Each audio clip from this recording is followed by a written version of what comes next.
अस्सलामुअलैकुम। तो आज हमारे 15वें दिन हम टेंसेस यानी ज़मानों के सफ़र के आखिरी पड़ाव पर पहुंच गए हैं।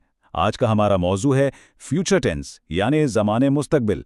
महा टेट इम्तिहान में कामयाबी के लिए इसको समझना बेहद ज़रूरी है। तो चलिए इस आखिरी बाब में एक साथ महारत हासिल करते हैं।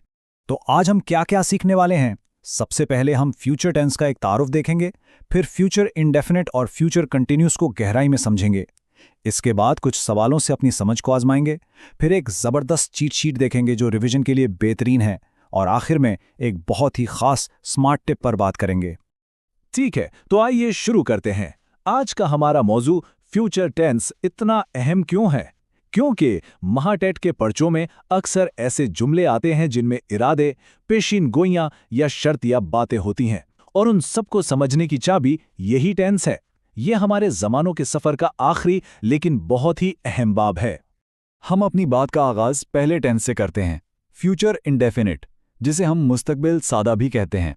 जैसा कि नाम से ही जाहिर है, ये टेंस उन कामों के बारे में बताता है जो अभी हुए नहीं बल्कि आने वाले वक्त में होंगे। तो इसकी तारीफ बहुत ही साफ और सीधी है। ये टेंस उन कामों के लिए इस्तेमाल होता है जो मुस्तकबिल में यानी आने वाले वक्त में किए जाएंगे। बस इतनी सी बात।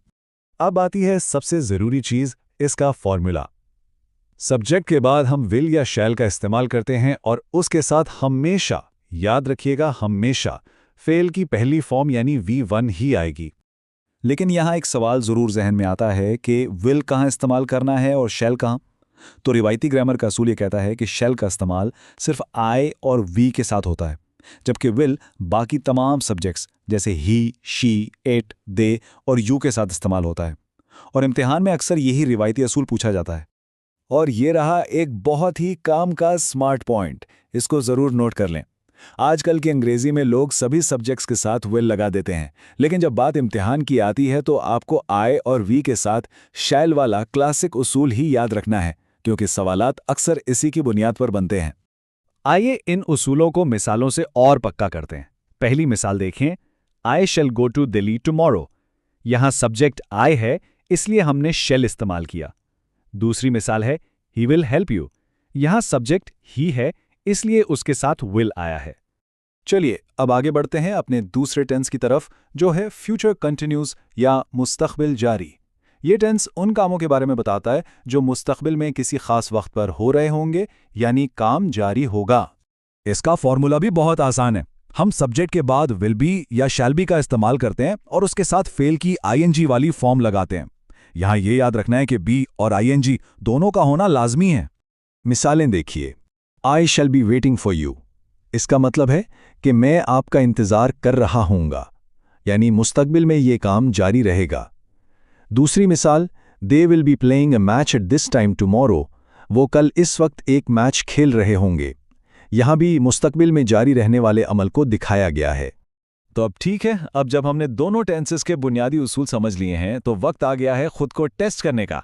आइए 10 सवालों के जरिए प्रैक्टिस करते हैं। तैयार हो जाइए।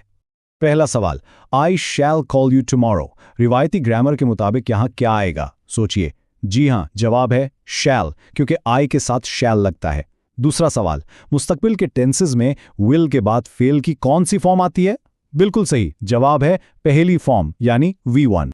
सवाल number 3, at this time tomorrow she dash travel to Pune. जुमला कह रहा है कि कल इस वक्त काम जारी होगा, तो सही जवाब क्या होगा? Will be travelling. सवाल नंबर 4, फ्यूचर कंटिन्यूस में बी कहाँ इस्तेमाल होता है? जी, ये विल, शैल और वर्ब प्लस आईएनजी के दरमियान लगता है। अब एक ऐसा सवाल जो आमतौर पर होने वाली गलती पर मबनी है। सवाल नंबर 5, क्या ये जुमला ही विल गोइंग ठीक है? नहीं, ये बिल्कुल गलत है। सही जुमला या तो ही विल गो होगा या फिर ही विल बी गोइंग होगा। सवाल नंबर 6, टुमारो और नेक्स्ट वीक जैसे अल्फाज किस टेंस की निशानदेही करते हैं? जी, ये फ्यूचर इंडेफिनिट की पहचान है। सवाल number 7, we shall win the match. यहाँ वी के साथ क्या लगेगा? रिवायती उसूल के मुताबिक शैल लगेगा। सवाल number 8, the students right their exams next month. यहाँ सब्जेक्ट द स्टूडेंट्स है, तो जवाब होगा विल राइट। और अब हमारे आखिरी 2 सवाल। सवाल number 9, I dash waiting for your reply. अगर ये फ्यूचर कंटिन्यूअस का जुमला है तो खाली जगह में क्या आएगा? बिल्कुल दुरुस्त, जवाब है शैल बी। और आखिरी सवाल, शैल का इस्तेमाल किन दो खास प्रोनाउंस के साथ होता है?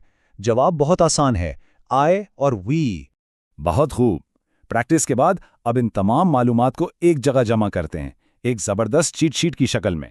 यकीन मानिए, इम्तिहान से पहले जल्दी से दोहराने के लिए ये एक बेहतरीन टूल साबित होगा। ये टेबल देखिए, कितनी आसानी से सब कुछ वाजे कर रहा है। फ्यूचर इंडेफिनिट में will/shall के साथ फेल की पहली फॉर्म V1 है और उसके कीवर्ड्स हैं टुमारो, नेक्स्ट, सून। दूसरी तरफ फ्यूचर कॉन्टिन्यूअस में will be/shall be के साथ फेल की ing वाली फॉर्म है और इसका आम कीवर्ड है at this time tomorrow।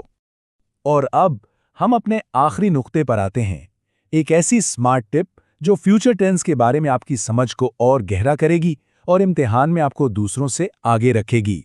अब ये बात बहुत दिलचस्प है। जब आप किसी पक्के इरादे, वादे या धमकी का इजहार करते हैं तो विल और शेल के उसूल उलट जाते हैं, यानी आई और वी के साथ विल इस्तेमाल होगा और बाकी सब के साथ शेल।